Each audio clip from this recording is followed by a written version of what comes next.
ఈ సమావేశానికి అధ్యక్షత వహించినటువంటి మిత్రుడు గాలి వెంకట్కి, అదేవిధంగా ఈ సమావేశానికి దశ దిశ నిర్ణయించేందుకు ముఖ్యంగా వర్గీకరణ సాధించిన తర్వాత ఇలాంటి మీటింగ్ పెట్టుకోవడం అనేది ఇంతకుముందు పెద్దలు చెప్పినట్టుగా ఇదే మొదటి సమావేశం. ఈ మొదటి సమావేశంలో చాలా రాజకీయాలు ఉన్నాయి, మీ అందరికీ తెలుసు. అయితే అయినప్పటికీ కూడా ఈ వేదికను పంచుకోవాలని చెప్పేసి, ఈ వేదిక నిర్వహించాలని చెప్పేసి నిర్వహించినటువంటి ఇక్కడ మిత్రులు, నా శ్రేయోభిలాషులు, నాతో కలిసి పనిచేసినటువంటి మేమందరం ఒకప్పుడు, అంటే మేము ఇక్కడికి దాదాపుగా 98 నుంచి 2014 తెలంగాణ వచ్చిన తర్వాత 2015కు ఇక్కడ నుంచి నేను వెళ్ళిపోవడం జరిగింది. అప్పటి వరకు దాదాపు ఒక 13-14 సంవత్సరాలు కలిసి ఉద్యమాలు చేసినటువంటి ఈ గడ్డ. ఇక్కడ మిత్రులు, నా మిత్రుడు వేడి రమణ, అదేవిధంగా నా క్లాస్మేటు, నాకు అత్యంత సన్నిహితుడు లండన్ నరసింహరావు.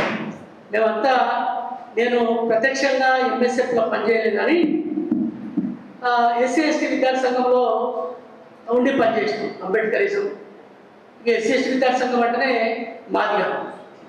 అంటే గతంలో కూడా ఎస్సీ ఎస్టీ విద్యార్థి సంఘాన్ని నడిపినటువంటి వాళ్ళంతా కూడా మాకంటే సీనియర్స్, మల్లేష్ మనకు తెలుసు.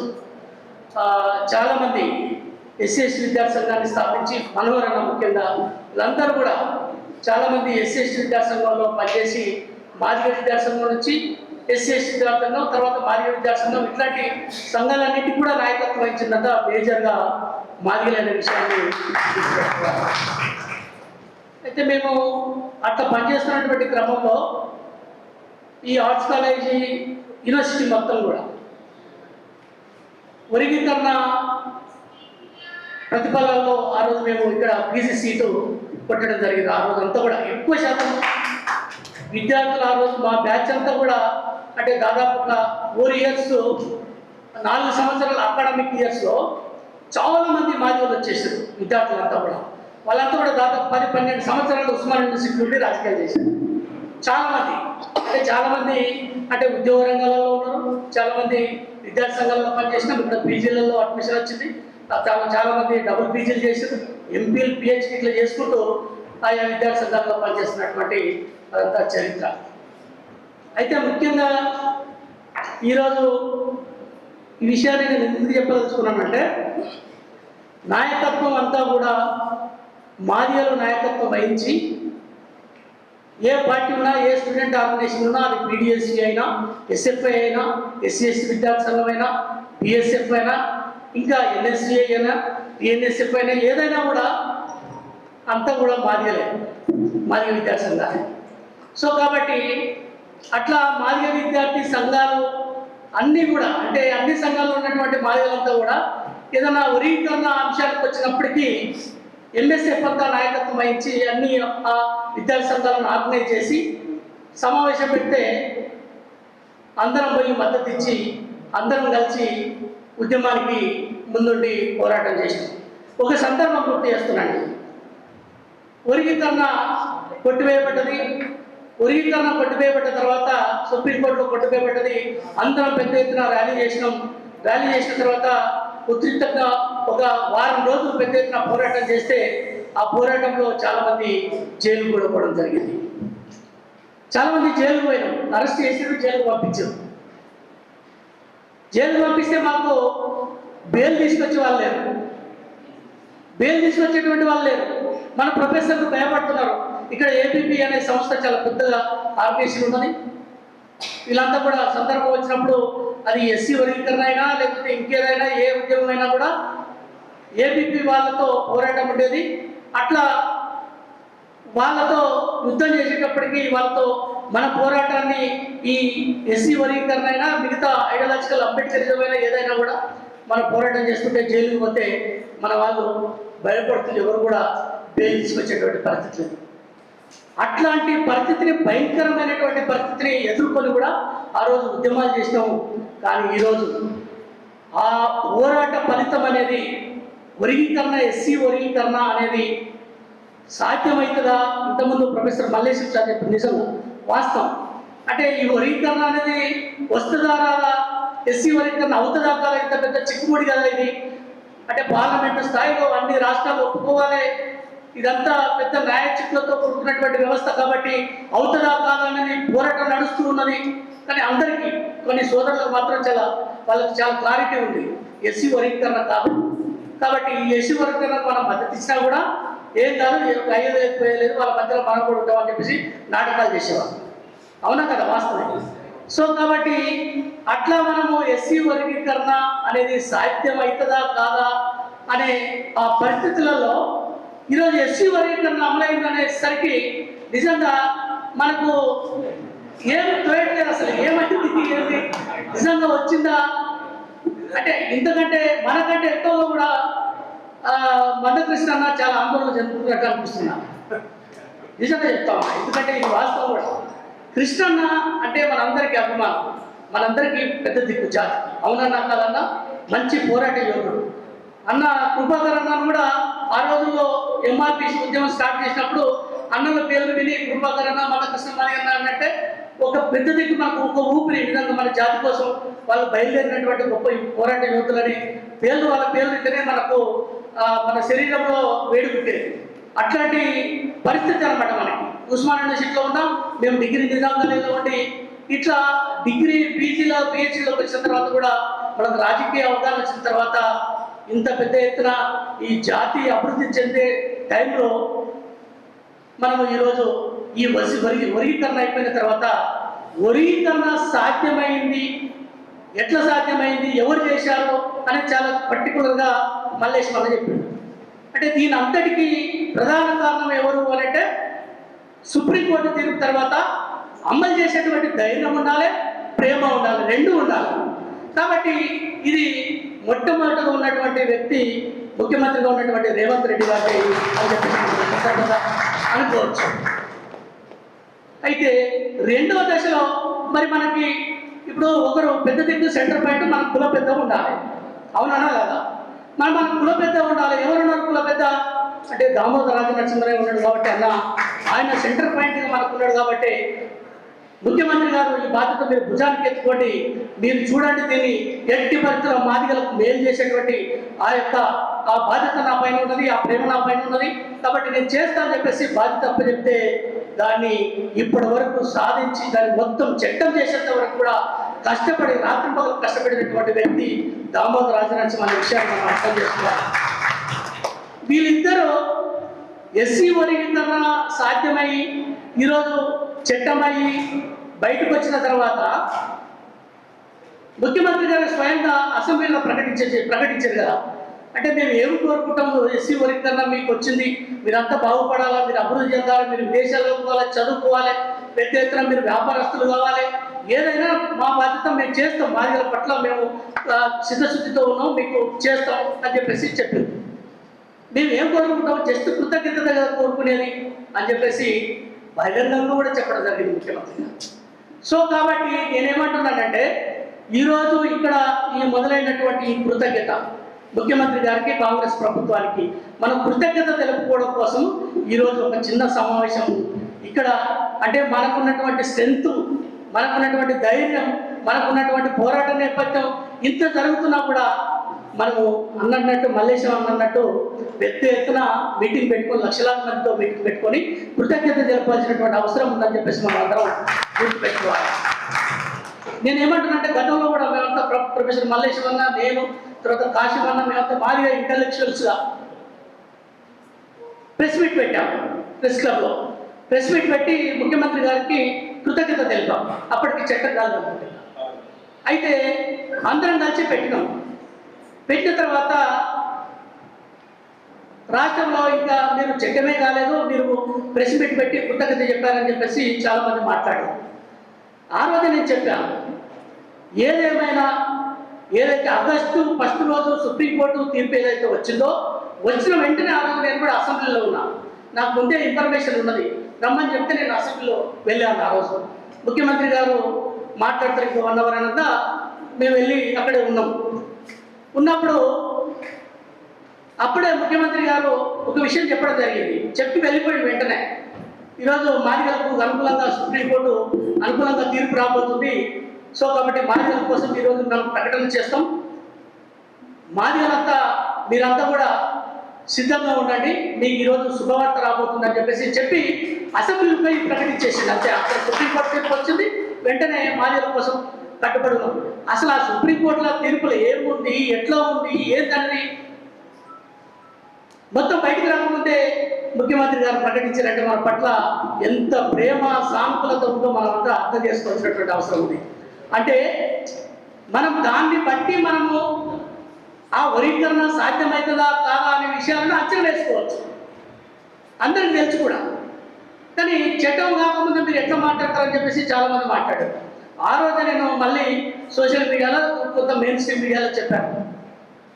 మందకృష్ణకు కూడా ఒక విషయం చెప్పానండి, కృష్ణన్న దయచేసి మన మాదిగల పట్ల చాలా సిద్ధశుద్ధితో ముఖ్యమంత్రి గారు ఉన్నారు, ఏదన్నా భిన్నాభిప్రాయాలున్నా భేదాభిప్రాయాలున్నా మనకు ఇంకేదన్నా రావాల్సినటువంటిది ఏదైనా ఉన్నా కూడా మనమంతా ముఖ్యమంత్రి గారిని కలిసి ఇంకేమైనా మనకు రావాల్సింది ఉంటే కృతజ్ఞత చెప్పాలి. మొదటగా కృతజ్ఞతలు చెప్పి మనం ఏదైనా అడిగేది ఉంటే అడుగుదాము అని చెప్పేసి మీడియా ద్వారా చెప్పడం జరిగింది.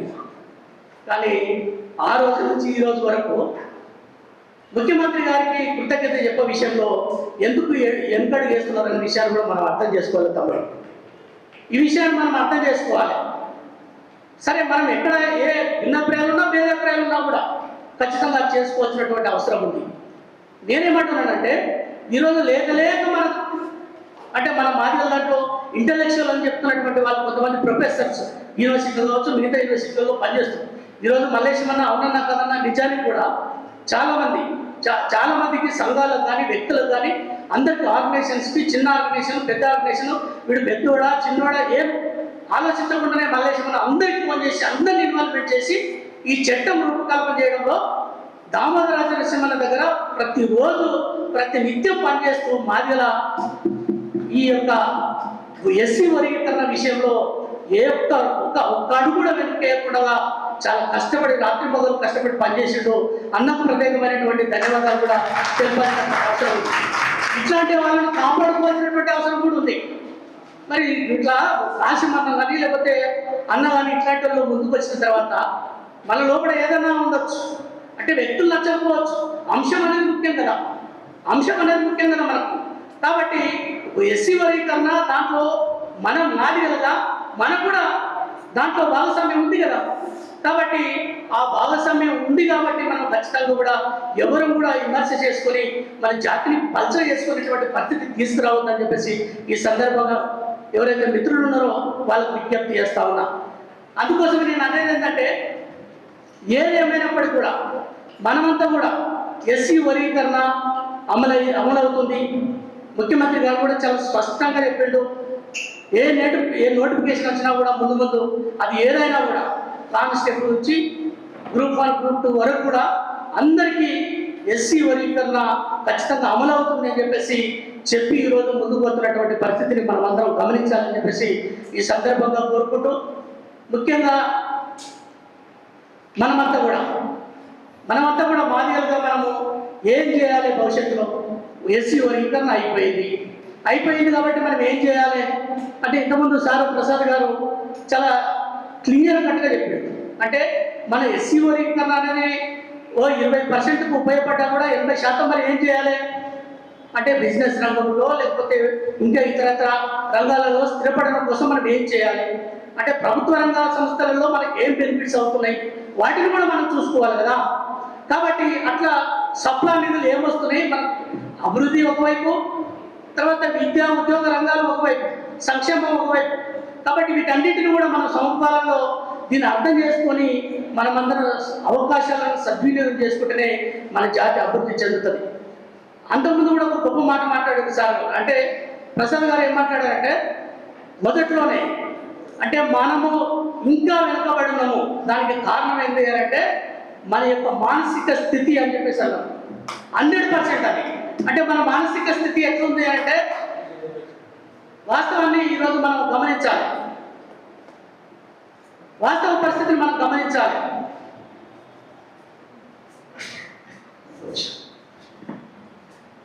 ఈరోజు మనలోని మనం గ్రామీణ ప్రాంతాలలో మన వాడల్ని, మాది వాడల్ని, మన ప్రజలను చూస్తే, మన వాళ్ళని చూస్తే నిజంగా ఒప్పుకోవాలి మీరంతా, మనలోనే మనం మోసం చేసే పరిస్థితుల్లో ఉన్నాం. ఇది నిజం, వాస్తవం. ఇది 100% ఇది అది జరుగుతుంది గ్రామీణ ప్రాంతాలలో. నేనేమంటున్నానంటే మనలాంటి వాళ్ళు కూడా ఇంకా కూడా అంటే ఈ చిన్న వాటి కోసం, చిన్న అవకాశాల కోసం ఆలోచన చేయకుండా మన జాతిని కల్చరల్గా మనం ఎట్లా దాన్ని డెవలప్ చేసుకోవాలో ఆలోచన అనేది ఖచ్చితంగా చేయాలని చెప్పేసి ఈ సందర్భంలో కోరుకుంటా ఉన్నాం. ముఖ్యంగా గ్రామీణ ప్రాంతాలలో ఈ మధ్యన మేము చాలా ఊళ్ళో తిరుగుతూ ఉన్నాం, ఎడ్యుకేషన్లో ఉన్నాం కాబట్టి చాలా ఊళ్ళలో ఆ ఊరికి వెళ్తే ఒక ఎస్సీ వాడ, లేకపోతే ఒక బీసీ వాడ, లేకపోతే ఇంకొక దగ్గరికి వెళ్తూ ఉంటుంటే అక్కడ కనిపించినటువంటి వాస్తవ పరిస్థితులు ఏంటంటే చాలా చోట్ల మాదిగల ఇళ్లలో రోజు వైన్ షాప్, బెల్ట్ షాప్లే కనిపిస్తున్నాయి. చాలా చోట్ల యువత అంతా కూడా 18 సంవత్సరాల నుంచి 30 సంవత్సరాల పిల్లలంతా కూడా మద్యానికి అలవాటు అయిపోయి, తాగుడుకు అలవాటై వాళ్ళ యొక్క మానసిక స్థితి, వాళ్ళ యొక్క శారీరక స్థితిని మర్చిపోయి అసలు ఎక్కడ ఏం లేకుండా నిర్వీర్యం అయిపోయి తాగి తందాలాడి వాళ్ళ జీవితాలను ఖరాబ్ చేసుకొని ఆగు పరిస్థితిలో ఉన్నారు. ఇది మాటల పరిస్థితి గ్రామీణ ప్రాంతాల్లో. ఎడ్యుకేషన్ లేదు అంటే చదువుకుంటారు, ఇంటర్, డిగ్రీ, పీజీ చేసినా కూడా అదే గ్రామీణ ప్రాంతాల్లో పోయి కూలీ చేసుకుంటారు. మళ్ళీ సాయంత్రం కాగానే మద్యానికి అలవాటు పడుతుంది. చాలా బాధాకరమైనటువంటి పరిస్థితి, చాలా దుర్మార్గమైనటువంటి పరిస్థితి. మరి దీన్ని ఎట్లా మనం చేయాలి కదా? ఇన్ని రోజుల ఉద్యమం మనం ఏం నేర్పింది, మనం ఏం నేర్పినాం? ఇవన్నీ ఎట్లా రూపుమాపాలి వీటిని అంటే వీటిని ఆలోచన చేయాలి కదా మనము. కాబట్టి నేనేమంటున్నానంటే ఈరోజు మాదిగా వాడల్లో ఉన్నటువంటి వాళ్ళంతా కూడా మనమంతా కూడా ఖచ్చితంగా ఇంతకుముందు ఒలిగొండ నరసింహ తమ్ముడు, తర్వాత పీడిఎస్ జాతీయ రీతిలో పనిచేసినటువంటి సుమన్ కానీ, తర్వాత పాల్బాయి నగేష్, వీళ్ళందరూ కూడా మాట్లాడుతున్నారు. వీళ్ళందరికీ తెలుసు మన గ్రామీణ ప్రాంతాల్లో పోతే మన పరిస్థితి ఎట్లా ఉందో తెలుసు. చాలా మంది మన వాళ్ళంతా కూడా ఈ మధ్యలో వచ్చినటువంటిది గంజాయి కూడా అలవాటై ఇబ్బందులు పడుతున్నటువంటి పరిస్థితి ఉంది. కాబట్టి దయచేసి నేను ఏం చెప్తా ఉన్నా అంటే మనం కూడా ఎవరు కూడా ఈరోజు మన పిల్లల్ని మద్యానికి అలవాటు కాకుండా ఇప్పటి నుంచే, ఈ రోజు నుంచే మనం ఎవ్వరు కూడా మందు తాగొద్దండి. దయచేసి ఎవ్వరు కూడా మందు తాగొద్దు. మందు తాగడం బంద్ చేయండి. మరి నువ్వు అంటున్నావు కదా నువ్వు తాగమంటే నేను మందు తాగదు, నాకు అలవాటు లేదు. నాకు అంటే ఎందుకు మందు అలవాటు లేదు అంటే నేను చిన్నప్పుడే మన మాదిరిళ్ళలో అరే ఊకే కొట్లాటలు అవుతున్నాయి, ఊకే పంచాయతీలు అవుతున్నాయి. భర్త తాగడం వల్ల భార్య కొట్టాలి. ఇదే అరే ఏది అంటే తాగొచ్చి కొట్టాడు అంటే తాగుడు అంటే ఇంత డేంజరా, తాగుడు అంటే ఇంత డేంజరా అనేది వాస్తవ పరిస్థితి తెలిసిపోయేది. మా నాన్న కూడా తాగేది. నేను ఇంటర్మీడియట్ ఉన్నా కానీ మా నాన్న మందు పని చెప్పించేస్తాను. నేను ఇంటర్మీడియట్ ఉన్నాను అందుకు రాకపోతే నేను ఏమంటున్నానంటే ఈరోజు గుండె మండుతుంది, కాలుతుంది. ఎందుకంటే జాతి అన్యాయం అయిపోయింది.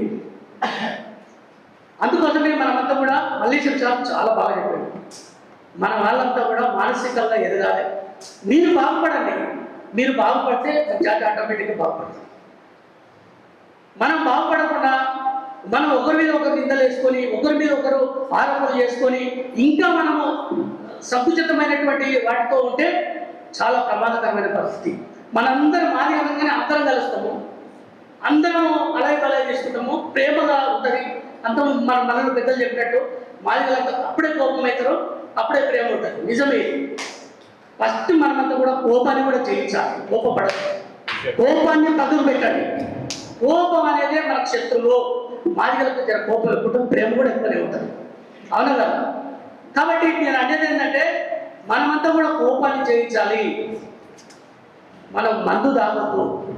అదేవిధంగా ఖచ్చితంగా మన వాళ్ళంతా కూడా ఒకరికొకరు అంటే ఈరోజు మాట్లాడుకొని ఐదు అలాగే తీసుకుంటాం, ఇంటికి పోయిన తర్వాత ఎవరికి కమ్యూనికేషన్ ఉంటుంది. అయిపోయింది. అసలు కమ్యూనికేషన్ ఉండదు మనకు. అసలు కమ్యూనికేషన్ అనేది వెరీ వెరీ వెరీ ఇంపార్టెంట్. అంటే ఒక పెద్ద మనిషి మధ్యలో కలిసాడు, మీరేమో రోడ్డు మీదకి వచ్చి గల్లని చెప్పుకుంటారు, వాళ్ళు పోలకారం నడిపిస్తారు అని చెప్పేసి ఒక పెద్ద మనిషి. వాస్తవే, వాళ్ళ కమిట్మెంటు వాళ్ళు ఎట్లుంటారంటే నిత్యం, అంటే ఊరుకున్నా వాళ్ళు ఒక రోజు ఫోన్ మాట్లాడుకొని సంతృప్తి పడుతుంటారు. అరే మనకు ఆ కమ్యూనికేషన్ లేదే, ఈరోజు మల్లేష్ అన్న మేము మాట్లాడుకుంటూ పోతాం, మళ్ళీ మల్లేష్ అన్న నాకు కమ్యూనికేషన్ ఉంటుంది. నిజమా? కృపాకరణ నాకు కమ్యూనికేషన్ ఉండదు. కొంతమంది ఒక ఉద్యమ నాయకుడు ఆ మధ్యలో బాగా అంటే ఎంఆర్పిఎస్లో పనిచేసాడు, ఒక దగ్గర అందరం కలుసుకున్నాం, ఒకరి పేరు ఒకరికి తెలుస్తలేవు. అంటే 30 ఏళ్ళ ఎంఆర్పిఎస్ ఉద్యమం నాయకులు ఉన్నారు, అందరూ అంటే పేర్లు మర్చిపో, అంటే కమ్యూనికేషన్ ఉండకపోవడం వల్ల సహజంగానే మర్చిపోతారు. మరి ఎట్లా ఎప్పుడు కమ్యూనికేషన్ ఉండాలి? ఎన్నడుగా ఈ జాతి ఒక జాతి వాళ్ళు కోఆపరేషన్ చేసుకొని అడ్మినిస్ట్రేషన్ ఆఫీసులు తిరుగుతూ, సెక్రటరియట్ తిరుగుతూ, మన మిత్రులు చాలామంది యూనివర్సిటీ మిత్రులు కొత్త వాళ్ళకి చెప్తున్నాను, మీరంతా లీడర్షిప్ చేయండి, మేమంతా కూడా ఎక్కడి నుంచి లీడర్షిప్ చేసి వచ్చిన వాళ్ళమే. ఇక్కడ మీ సమయాన్నంతా వృధా చేసుకోకుండా నిజంగానే లీడర్షిప్ పనిచేస్తే, ఏదో పార్టీలో పనిచేస్తే మీరు ప్రతిరోజు అధ్యయనం చేయండి, సెక్రటరియట్ పోండి, ఆఫీసర్లను కలవండి, మన వాళ్ళ కోసం సాయం చేయండి. ముఖ్యమంత్రి గారు కూడా చెప్పిండు చాలా క్లియర్గా. ఏం చెప్పిండు ఆ రోజు అసెంబ్లీలో అంటే, మేము వాళ్ళకు పదవులు ఇస్తున్నా, నేను నిజంగా మీకు పదవి వచ్చిందంటే, మీ వాళ్ళకి పదవి వచ్చిందంటే మీ వాళ్ళను దగ్గర తీసుకొని సాయం చేయండి. వాళ్ళకి ఇంత మంచినీళ్ళు ఇచ్చి వచ్చినప్పుడు, మీ దగ్గరకు వచ్చినప్పుడు ఇంత ఛాయ్ ఇచ్చి, వాళ్ళు ఏదో సమస్య మీద వస్తే సాధ్యమైతే చేసి పెట్టండి, సాధ్యం కాకపోతే ఎవరైనా చేయలేరు. కనీసం పలకరించి వాళ్ళకి దగ్గర తీసుకొని వాళ్ళని ప్రేమలో చూసేటువంటి పరిస్థితి తీసుకురండి, వాళ్ళకి సాయం చేయండి అని చెప్పి ముఖ్యమంత్రి గారు. మనం కూడా చేయాల్సినటువంటి బాధ్యత మనకుంది. అందుకోసమేనా నేను ఈ సందర్భంగా ఒక విషయం చెప్పదలుచుకున్నాను. నేను ముఖ్యమంత్రి గారి ఆలోచన బాగా ఆయన ఏం చెప్తాడు, ఎట్లా ఉంటాడు అనే విషయం నాకు బాగా తెలుసు. ఎందుకంటే ముఖ్యమంత్రి గారితో దాదాపు 15 సంవత్సరాలు ఆయనతో జర్నీ చేసింది. 15 years అంటే ఆయన జెడ్పీటీ సపోర్ట్ చేసినప్పటి నుంచి ఆయనతో ఉంటూ, ఆయనకు సపోర్ట్ చేస్తూ, వాళ్ళ ఫ్యామిలీ నుంచి కూడా మా నాన్నను మా ఊళ్ళో ఎంపీటీసీ నిలబెట్టి గెలిపించుకొని అప్పటి నుంచి ఆ లైన్ ఉంది ముఖ్యమంత్రి గారితో. మొన్న కూడా నాకు అవకాశం వస్తే ఎంపీగా నాగరికల్ ఎంపీ ఇవ్వాలని అనుకోను, కానీ ఇక మీ అందరికీ తెలుసు మాదిగల పరిస్థితి ఉంది, తర్వాత రాజకీయాలలో అక్కడ ఉన్నటువంటి వాళ్ళ లాబింగ్ ఏంటంతా తెలుసు. అయినా కూడా ముఖ్యమంత్రి గారు చాలా స్పష్టతతో ఒకటి చేయడానికి ముందుకు వచ్చారు, కానీ కాలేదు. అయినా కూడా మనం ఏర్పాటు చేసేది ఏం లేదు.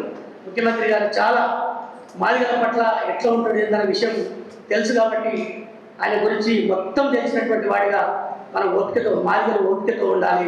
మాదిగలు ఓపికతో ఉంటే ఖచ్చితంగా అవకాశం వచ్చేయడానికి నేనే ఉదాహరణ సందర్భంగా చెప్తాను. మీరు రాజకీయాలు చేయండి, ఎక్కడ ఏ రాజకీయాలు చేసినా ఓపికతో ఉండండి. పార్టీలు మారద్దు. ఒక్కసారి ఒక పార్టీలో ఉంటే ఏ పార్టీ అయినా సరే నమ్మకంతో ఉండండి. అది నేను ఇచ్చేటువంటి ఆలోచన. అయితే ముఖ్యంగా ముఖ్యమంత్రి రేవంత్ రెడ్డి గారు మాదిగల పట్ల ఎట్లా ఉంటాడంటే ఒక చిన్న ఉదాహరణ చెప్తాను. మందకృష్ణ మాదిగన్న బిడ్డ పెళ్లి ఉండే, ఎక్కడ నాగోల్లో ఆయన కూతురు మ్యారేజ్ చేసింది. అయితే ఆ రోజు ప్రతిపక్షంలో ఉన్నాం, అప్పుడు కాంగ్రెస్ కూడా రాలేదు. ఇంకా నేను డాక్టర్ కొంపల్లి సత్యనారాయణ మేము మా ఇద్దరిని రేవంత్ అన్న ఇంటికి పిలిచి ఈరోజు కృష్ణమాది అన్న బిడ్డ పెళ్లి ఉంది, మనం అందరం వెళ్ళాలి రాండి అని రేవంత్ అన్న ప్రారంభం తీసుకుని పోయి నన్ను డాక్టర్ కొంపల్లి సత్యనారాయణ అడిగి పోయిన తర్వాత మొత్తం వచ్చిందంట మాదిగలే ఎక్కువ శాతం ఉన్నారు. దాంట్లో 99% మాదిగలు. మేము లోపలికి పోయి బయటకు వచ్చేసరికి ½ an hour అయింది, అక్కడ కూడా ఆగలే. అంటే ఉక్కిరి బిక్కిరి ఆ జనాలంతా రేవంత్ అన్న అని అప్పటికే కేసీఆర్ను క్వశ్చన్ చేస్తూ ఉన్నాడు. అప్పటికే మందకృష్ణ మాది అన్న ఉద్యమాలలో కేసీఆర్తో వైద్యులు కొట్లాడుతున్నాడు. పెద్ద ఎత్తున మాదిగలకు అన్యాయం చేస్తున్నటువంటి ఆ పరిస్థితిలో కృష్ణ మాదిగని కూడా సపోర్ట్ చేస్తూ మాట్లాడాడు రేవంత్ అన్న. ఆ టైంలో ½ an hour లోపలికి బయటకు వస్తే అసలు అందరిని మర్చిపోయారు. రేవంత్ అన్న చుట్టూ తిరుగుతుంది మొత్తం అంతా మాదిగలంతా. బయటకు వచ్చి కారు పోతుంటే ఎమోషనల్ అయింది రేవంత్ అన్న. ఎట్లా ఎమోషనల్ అయిందంటే, అసలు ఏంది వెంకట్ పక్కలే కూర్చొని ఉన్నాయి వెనుక, ఏంది వెంకట్ ఇంత అసలు మాదిగలు నన్ను ఇంట్లో ఓన్ చేస్తున్నారు, నేను ఏం చేసింది లేదు కదా ఇప్పటి వరకు. వాళ్ళకి కేవలం నేను క్వశ్చన్ చేస్తున్నందుకే, కేసీఆర్ను క్వశ్చన్ చేస్తున్నందుకే నన్ను ఇంత అభిమానం నింపుకొని ఉన్నారు వాళ్ళ గుండెల్లో. ఈ జాతికి ఏమైనా చేయాలి వెంకట మనం ఈ జాతికి ఖచ్చితంగా చేయాలి అంటే ఆ ఒక్క సందర్భమే నన్ను నిజంగా నన్ను కూడా ఎమోషనల్ గురి చేసింది. నిజంగా ఒకసారి మాదిగలు ఏదైనా కమిట్మెంట్ ఇస్తే కమిట్మెంట్కి ఖచ్చితంగా నిలబడతారు మాదిగలు. కాబట్టి మాదిగలు మీకు తెలుసు కదా, కొండారెడ్డిలో ఆయన చుట్టుముట్టు మాదిగలే ఇండ్లే ఉంటాయి.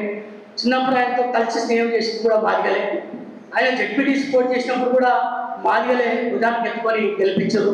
అవి ఎక్కడ పోటీ చేసినా కూడా, ఎక్కడ రాజకీయ ఆయన అంటే కాంటెస్ట్ ఎమ్మెల్యే ఎంపీ పోటీ చేసినా, జడ్పీటీసీ పోటీ చేసినా, ఎమ్మెల్సీ ఎన్నికల్లో కూడా అందరూ అండగా నిలబడ్డది మాదిగల అన్న విషయము రేవంత్ అన్నకు తెలుసు. కాబట్టి ఈ జాతికి మనం చేయాలనేది ఆ యొక్క ఆలోచనతో ఈరోజు ఎస్సీ వర్గీకరణ అనేది పునాది పడి ఈరోజు ఎస్సీ వర్గీకరణ సాధ్యమైన విషయాన్ని గుర్తుపెట్టుకోవాలని చెప్పేసి సందర్భంగా అందరినీ కోరుతా ఉన్నా.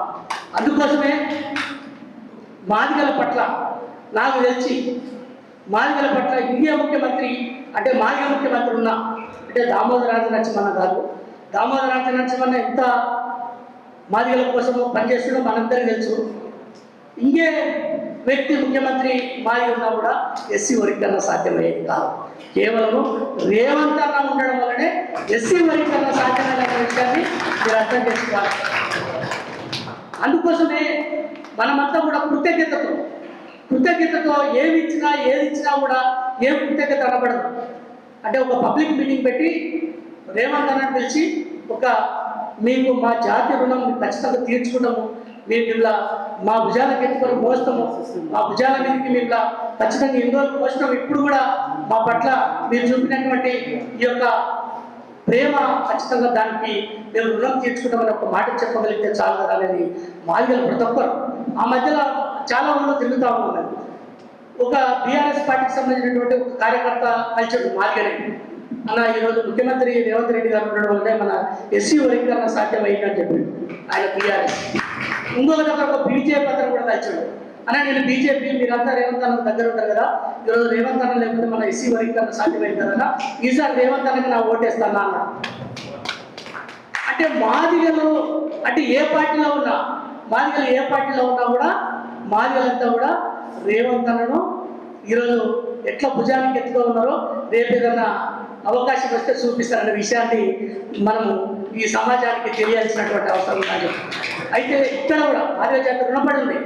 అదేవిధంగా ఇక్కడే తెలంగాణలో కాదు, ఆంధ్రలో కూడా మాదిగలు ఈ తెలంగాణ వైపు వర్గీకరణ ఈ దేశంలో మొట్టమొదటిగా చేసినటువంటి రాష్ట్రము ముఖ్యమంత్రి ఏకైక రాష్ట్రము మన ముఖ్యమంత్రి గారే రేవంత్ రెడ్డి గారి విషయాన్ని ఆంధ్రప్రదేశ్లో ఉన్నటువంటి మాదిగలు కూడా ఈరోజు జేజేలు పలుకుతా ఉన్నారు. అంటే మాదిగలు ఎక్కడున్నా కూడా మాదిగలు అంటే తమ యొక్క ప్రేమను తన యొక్క మద్దతును ప్రకటించే దగ్గర కానీ కృతజ్ఞత చూపించే దగ్గర కానీ ఖచ్చితంగా మొదటి వరుసలో ఉంటారు. ఏదైనా చిన్న సాయం చేస్తేనే మన జీవితాంతం మర్చిపోం, ఎవడన్నా అన్యాయం చేస్తే కూడా అట్లా మనం మర్చిపోం, అవునా కదా? కాబట్టి ఇది మనము ఈరోజు ఈ కృతజ్ఞత చాటుకునే అంటే చాలా మంది అంటే పబ్లిక్ మీటింగ్ పెట్టలేదు కదా, కృతజ్ఞత చెప్పలేదు కదా, కాబట్టి మనం కృతజ్ఞత చెప్పలేకపోతున్నామేమో అని అది ఉంది మనకు. కానీ ఈరోజు ప్రతి మాదిగని ఏడుపై టచ్ చేసినా ఈరోజు వర్గీకరణ ఎట్లయిందంటే వాళ్ళు చెప్తున్నారు రేవంత్ అన్ననే వేసిందని చెప్తా ఉన్నారు. కాబట్టి మాదిగల్లో కూడా ప్రతి లోపల ఉన్నది. ఈరోజు ఇక్కడ ఒక 100-200 మందిని ఇక్కడ జమ కావచ్చు, కానీ మాదిగ సమాజం అంతా కూడా ఈరోజు రేవంత్ అన్న కృతజ్ఞత చెప్పే దగ్గర వాళ్ళు సిద్ధంగా ఉన్నారనే విషయాన్ని కూడా మనం అర్థం చేసుకోవాలి. అందుకోసమే ఈ కృతజ్ఞతతో పాటు భవిష్యత్తులో కూడా ముఖ్యమంత్రి గారు రేవంత్ రెడ్డి గారు మనకు అవకాశాలు ఇచ్చే దగ్గర కూడా మనకు ఇంతకుముందు చాలా సందర్భాల్లో చెప్పిండు, మాదిగలకు అవకాశాలు ఇచ్చే దగ్గర ఒక ముద్ద మాదిగలకు ఎక్కువనే పెడతా, అవకాశాలు ఇచ్చే దగ్గర ఎక్కువనే పెడతా కానీ తక్కువైతే ఉండదని చెప్పి చెప్పడం జరుగుతుంది.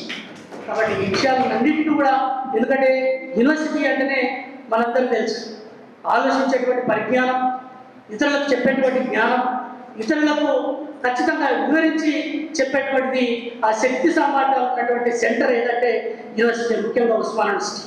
మీరంతా తమ్ముళ్ళు ఖచ్చితంగా ఈరోజు మనమంతా కూడా ప్రతి ఇంతకుముందు మన మల్లేష్ మన చెప్పినట్టు ప్రతి యూనివర్సిటీలో ఇట్లాంటి మీటింగ్ జరగాలి. అదేవిధంగా మనం వీళ్ళకి చేయాలంటే ఒక ప్రేమ కలుగుతుంది. కాబట్టి పదవులే కాదు, ఈ పదవులన్నిటివి ఈరోజు మనకు మన శక్తి సామర్థ్యాలను బట్టి మనకున్నటువంటి దాన్ని బట్టి మనం ఖచ్చితంగా ముందుకెళ్తాం. మన కోసం కాదు కదా, మన జాతి కోసం అవకాశాల దగ్గర, అది విద్యా అవకాశాలు కావచ్చు, ఉద్యోగ అవకాశాలు కావచ్చు, ఇంతకుముందు అన్నట్టు సప్లాంటి నిధులలో మనకు వచ్చేటువంటి వాటా కావచ్చు, ఇది ఒక ముద్ద ఎక్కువ పెట్టేటువంటి అవకాశం ఉంటుంది. కాబట్టి ఆ అవకాశాలు రావడం కోసం కూడా మా వంతు బాధ్యతగా మేము కూడా ముఖ్యమంత్రి గారి దగ్గర ప్రతి సందర్భం వచ్చినప్పుడు అయితే ముఖ్యంగా ఒక విషయం గుర్తు చేస్తా ఉన్నాం. మల్లేష్ అన్న గురించి తెలుసు, ఈ Osman university vice chancellor Kumar sir గారు బీసీ కోసం ట్రై చేస్తూ ఉన్నారు.